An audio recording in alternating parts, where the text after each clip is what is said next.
Thank you for watching, liking, commenting, sharing, and subscribing right now. Microsoft tends to issue service packs for its operating systems on a semi-regular basis. Of course, we really haven't seen a service pack for Windows XP in quite a while, and they're saying that the first service pack for Vista should be out before the end of 2007. I don't know whether that's going to be true, and I have no speculation as to what that service pack is going to contain. Hopefully it'll fix a lot of instabilities and problems that some of us have been experiencing inside of Windows Vista. I'm not going to hold my breath. That being said, usually service packs are a good thing. Some people have chastised Apple for releasing service packs, quote-unquote service packs, the way that they do. When Apple released OS X the first time, they've since gone on to release 4 updates and are currently working on 5, and that 5th revision has been in the works for a few years now. 10.4 or 10.4 has also been known as Tiger, and before that I believe we had something called Panther, if I remember. 10.3 was Panther, and they've given these different revisions cat names just because it's easier for people to remember Panther or Tiger than it is to remember 10.3 or 10.4. Puma was that one? I can't remember, it's been so long. If that was the case, it was. If not, that's another good cat name for the future. I'm not as steeped in Mac lore as many Apple geeks would be. The next version of the Mac operating system has been codenamed Leopard, and Apple has slowly been leaking details about what people can expect to see in Leopard. Of course, Microsoft hasn't leaked any details in what we can see in the service pack. Some people say, well, Apple shouldn't charge for these operating system updates, and I disagree, because when Apple releases an update, like going between a Tiger and a Leopard, full-on point release, it is typically fundamentally changed between one of these revisions and the next. And I see no reason to believe that the difference between Tiger, or 10.4, and Leopard, or 10.5, the impending release of the next version of the operating system from Apple, should be any different. Microsoft releases service packs for free, but they really don't add anything to the operating system other than security fixes. Apple usually adds features and functionality that you would expect to see in a quote-unquote service pack, if you want to call it that. So I have no problems with the way that Apple decides to do business, and really, honestly, OS X is cheap compared to a similar version of Windows, and there's really only one OS X to deal with on a regular basis rather than 13 different versions. We did have this question come in, which is the reason why I'm talking about service packs and not knowing much about Vista service packs, and then specifically about the ones or the operating system updates coming out from Apple.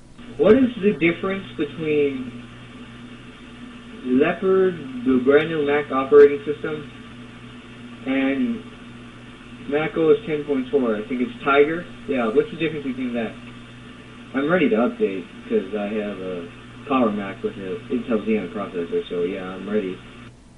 So I apologize, his audio is rather low, and I had the volume cranked up about as high as it could go. He's asking if he should update, and well, the answer at this point is no, because you really can't. It's not out yet.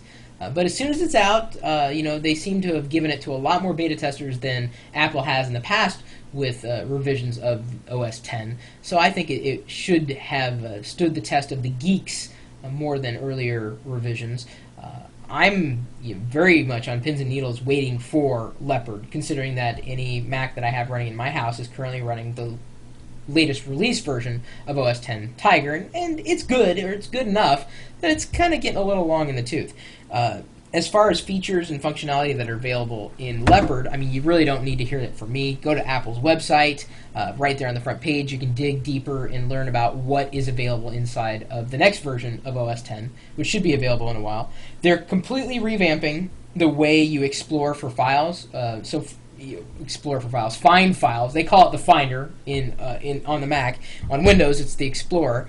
But they've updated the Finder on the Mac to work more like iTunes in an interface capacity and in terms of previewing files. The way they've decided to do this, they call it Quick Look. And the way they decided to do this, I told Microsoft to do the same thing within Windows Vista, and they never did it. So when I saw it as a feature in the new version of OS X, I was freaking out. I'm like, yeah! They've also changed the way the dock works. It now has a more 3D interface. You have you can save groups of icons, so you can have all your internet programs within a group. Click that group, it cascades out in this, kind of a not exactly a straight line, but kind of a curved line. That's kind of neat. Of course, they've made other improvements to the operating system as well. They've integrated virtual desktops, which isn't as cool because a lot of us probably already use them now. They've improved their apps that, of course, OS X comes with. They've added better parental controls. Boot Camp will finally be out of beta. The more interesting feature inside of Leopard, which I believe is going to make it worthwhile for every average person to get, is a feature called Time Machine. And how they're pulling this off, I have no idea, because the idea is that you can save versions of a file without manually backing up. It would just happen automatically. So let's say you edited a photo, and you edit it, and you change something, and 3 days later, like, crap, I wish I had the original. Well, with Time Machine, you could flip back in a 3D interface and go, I want to go back to this day for this file, and then take that file and then save it out, and then you've got that file back in its original condition. That is an amazing feature. And some people say, well, Windows already has it. Yeah, well, while I'm not always into the whole frou-frou 3D interface thing, there's times that I wish Windows was more like OS X, and that would be the time, specifically with backup and automatic backups for versioning of files. It's certainly very, very helpful. Thank you, ABC123, for posting that link. Of course, no one can necessarily click it in the video, but more information in a live video demonstration, not live, well, it was live at the time, is available on apple.com. I say it's worth the wait, but then again, I really can't wait to see if Microsoft, I'm hoping Microsoft will throw more features and functionality inside of Windows Vista, not just bug fixes when they release Service Pack 1. They haven't done it in the past, but I'm hoping they will have changed their mind. Of course, I would argue that Microsoft should release Service Pack 1 for free, because Vista still feels very much like a beta to me. And OS X, in its revisions, has been pretty solid. They update on a very regular basis for the operating system, very, very regular. And of course, their version changes going from 10.4 to 10.5. They're typically massive changes, unlike Windows, which are relatively incremental until it becomes an operating system, an all-out operating system upgrade. So I'm looking forward to Leopard when it comes out.